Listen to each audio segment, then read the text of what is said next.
this table all by myself. Would it be easier though if I got somebody to help me? Did I lose my muscles? When I asked you to come here and help me, did I get weaker? No, I did not. I just simply thought it would be easier to get help to move the table. Same thing with these disorders. If you get help, it gets easier to get through them, and there are people out there that want to help. I promise you that there are. People that you only know. Someday you guys are going to help people. Many of you are going to be in the profession of caregiving, PAs, doctors, you name it. You're going to be the people who have to help these people who have these types of conditions because nobody else does. Okay? Anyway, let's move on. E, ecstasy, Molly, blah, blah, blah, blah, blah. What is this? This is a drug that causes the release of serotonin and it inhibits serotonin reuptake. So you get double whammy. So those of you that have taken E, and I bet you there might be one or two in here, made you feel pretty good, didn't it? Why? Because serotonin is a feel-good neurotransmitter of the brain. And so if you get a whole bunch released, you get a whole bunch that's not being taken back up into the presynaptic membrane, it's going to stay out there a long time. And you're going to feel speaking good. Here's the problem though. You take it for long enough, you're going to fool the brain into thinking there's a whole bunch of serotonin in the brain. What do you think the brain's not going to make anymore? Serotonin. Now what do you got? That's what you're going to get. Okay? Plus, it'll screw up with your temperature regulation. People who kind of OD on this stuff, their body temperatures get very, very high. 106, 107, 108. They die from that. Okay? Careful, guys. All right. Norepinephrine, the next monoamine. How much time do we have? We're good. Excitatory or inhibitory, just like serotonin. It's a very similar neurotransmitter, which is why we see very similar things that it does in the brain. Low levels also linked to depression. Low levels are linked to, just like here, depression, ADD. If somebody gets diagnosed with ADD, for example, now you give a norepinephrine reuptake inhibitor, like Wellbutrin. That's an example. Ritalin. Everybody's probably heard of Ritalin. That's how it works. Artificially raises the level of norepinephrine without raising the level of norepinephrine at the synapses. Okay? You can also treat these conditions with psychotherapy, as we see here. Okay? Dopamine is another monoamine. Exactly, it's excitatory or inhibitory. Again, attention. So very similar functions. All right? It's also involved in movement, though. All right? Low levels, depression, ADD, addictive behaviors. So people who might have alcoholism run in their family, it could be because of a low level of dopamine. People who smoke, you might have an addictive behavior. Gamblers, you might have an addictive behavior because of low levels of dopamine in the brain. How can you treat it? Dopamine reuptake inhibitors. By the way, Wellbutrin does both. Ritalin does both. Chantix is a dopamine-specific dopamine reuptake inhibitor. They have commercials about Chantix now. Watch TV for 15 minutes, you'll see it.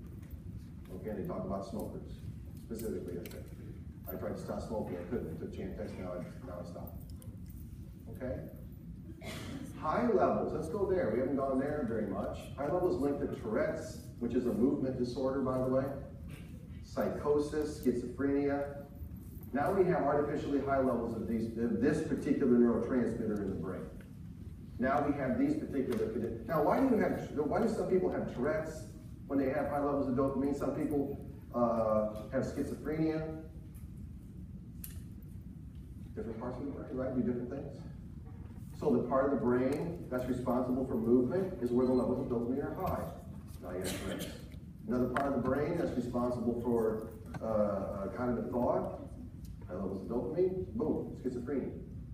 Okay, that's the reason that we have very different things here. It's different parts of the brain, as Siebert taught you guys, right? Okay, how would you treat that condition? Are you going to give a reuptake inhibitor if you have high levels? You better not. You're going to make it worse. You give reuptake inhibitors when levels are low. You give blockers, you give antagonists when levels are high. So block the dopamine receptors. That's how you can treat these conditions. Okay? Are we good, guys, so far? All right? Done with monoamines. Let's go to amino acids. 3 of them.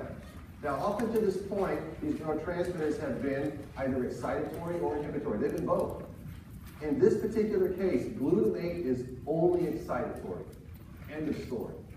All right? Just excitatory. Again, I want you to know that. Now, when it comes to glutamate, it too is important in learning and memory, just like acetylcholine is. Let's talk about really high levels of glutamate and what it can do, though. So we have the resting membrane potential of certain neurons in the brain. Well, let's say there's a whole bunch of glutamate that was just released in this area of the brain. Now we're overexcited. That could very well be a seizure. That's a seizure right there on paper. A seizure is where you're overexciting some area in the brain. And it can be because of too much glutamate being released. Okay? How could we treat this? Well, we have high levels of glutamate. So what can we do? You tell me. How would you treat it? Right there, you would give what? Glutamate receptor blocker. Now we're down here. We just treated. People who are susceptible to seizure-like activity are put on meds that do this all the time. It's preventative meds.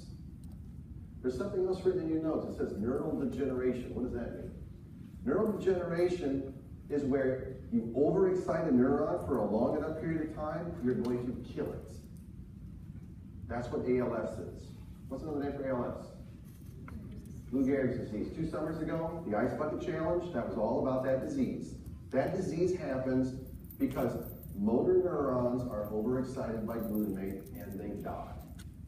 And then those motor neurons which control muscles can no longer control the muscles, and that's what unfortunately kills people with ALS. Unless they're put on a ventilator and a feeding tube. Otherwise, they're going to die, unfortunately. Okay? So neurodegeneration, overexciting neurons. Okay? Seizure-like activity, overexcitation of neurons. Glutamate is solely excitatory. Okay? How about a neurotransmitter that's solely inhibitory? That would be GABA. GABA is the major inhibitory neurotransmitter. Now let's talk a little bit about GABA, and let's talk about this right here, those 2 lines. So I just told you that you can have a glutamate receptor blocker to treat seizures. That's not the only way you can treat it. GABA, once again, is inhibitory. So let's say somebody is having a seizure. We've reached threshold, right? So we have our seizure here. Another way to treat is by giving something called a GABAergic drug. GABAergic means it just acts like GABA. GABA, again, is inhibitory. So what should happen to membrane potential? We'll be down here. Are we further away from threshold? Is it going to be harder for this person to reach threshold now? Yes. So you can treat seizures by blocking glutamate receptors. You can treat seizures with GABAergic drugs. Okay? A drug that mimics GABA, which would be what to the GABA receptor? An agonist. Correct? Okay. Huntington's disease, don't worry about it. I wish we had time to talk about it. We just do that. By the way, Parkinson's too, when it came to dopamine. Don't worry about it. Where's my dopamine? Don't worry about that either. Okay? Don't have time to talk about it. Okay? The only thing I'm going to say about glycine is it, like GABA, is inhibitory. That's all I'm going to say. But please know that it is. That it will hyperpolarize, that it will cause IPSPs. Okay? Neuropeptides now. We know what a peptide is, right? A little protein, correct? That's less than 10 amino acids long. Remember that from earlier on in the semester? So we got these little teeny proteins that are neurotransmitters. Which ones do we have? There's some new stuff in the notes, by the way, that I'd like you to know. Endorphins and enkephalins are 2 neuropeptides. These are, just like GABA and glycine, they're only inhibitory. I want you to know that. They have importance in pain regulation, for example. So earlier on, what was it, on Monday, I was sticking you with a pin. When I was sticking you with that pin, you were feeling pain. And by the way, the reason you were feeling pain was because of substance P. Substance P is a neurotransmitter that is released on neurons in your somatosensory area of your brain that make you feel pain. It's exciting. Okay, and so we went on through that one big long figure, right? All those action potentials, that was pain. How can we lessen the pain that you feel? Don't let those neurons fire as many action potentials. So let's draw pain. We'll combine substance P and endorphins in this particular picture. So right there, pain. Okay? So that is a painful stimulus. Doesn't matter what kind. I stuck you with a pin, I punched you in the face. Who cares? Doesn't matter. All right? I hurt you. Boom. Painful stimulus, substance P is going to be released onto these neurons, and that's pain. Okay, looks like a seizure, but it's pain. How can we deaden the pain? How can the body deal with pain? That's what endorphins and kephalins do. It helps the body deal with pain. They're released naturally, by the way. So there, an endorphin is released. It's inhibitory. So maybe we're down here and we don't feel as much pain. Now there's not as many action potentials. So that's pain, that's less pain. Now sometimes you'll have somebody who's in a severe amount of pain. It doesn't matter how much endorphin released in the brain, it's not going to make one bit of difference because the stimulus is just too big. So now they might need some pain medication, like what? Morphine, Oxycontin, Demerol. Demerol, I think, is in your notes. Morphine, I think, is in your notes. Oxycontin is one that's gotten more attention as of late, which is why I kind of added it here. These things are agonists to the opioid receptors, as it says in the notes. Okay, I think I had specifically endorphins, but just put opioid. Okay, so if you look up here, I'd like this new stuff here. I also have heroin now in the notes. Why? Because there's an explosion of heroin overdoses, especially in Ohio. I don't know what the hell's going on in Ohio, but a lot of people are ODing on heroin. Heroin acts like morphine does. Heroin acts like Oxycontin does. Heroin is also an opioid agonist. Does anybody know why people, or what happens to people when they OD and they die of heroin, or what gets them? Anybody know? Yeah, they stop breathing. That's when you see it, somebody dies of heroin overdose, they just stop breathing.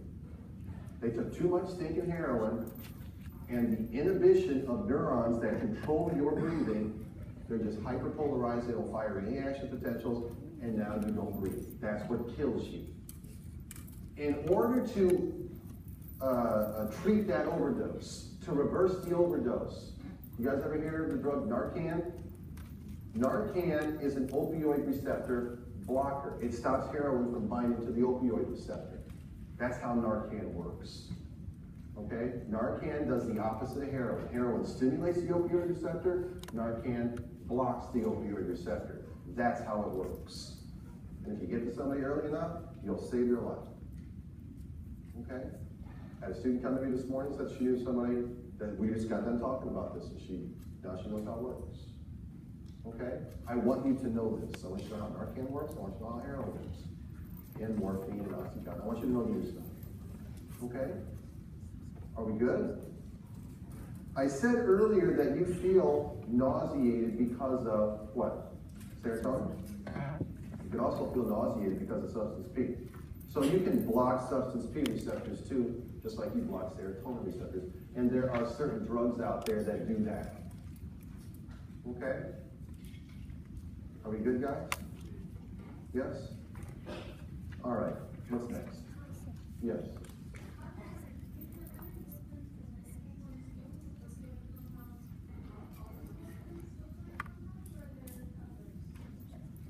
Endorphins and enkephalins are opioid compounds. That's two compounds, plural. Right?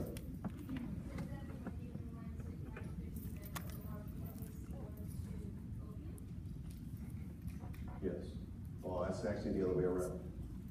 Okay, because, I mean, these are things native to the body, endogenous to the body. So these two are opioid compounds, so are these. Okay? Are we good? All right. Last two are the gaseous neurotransmitters I talked to you guys about earlier. Can we store these? Nope. They're made on demand, right? That was the second picture that we drew with synaptic transmission. So we have nitric oxide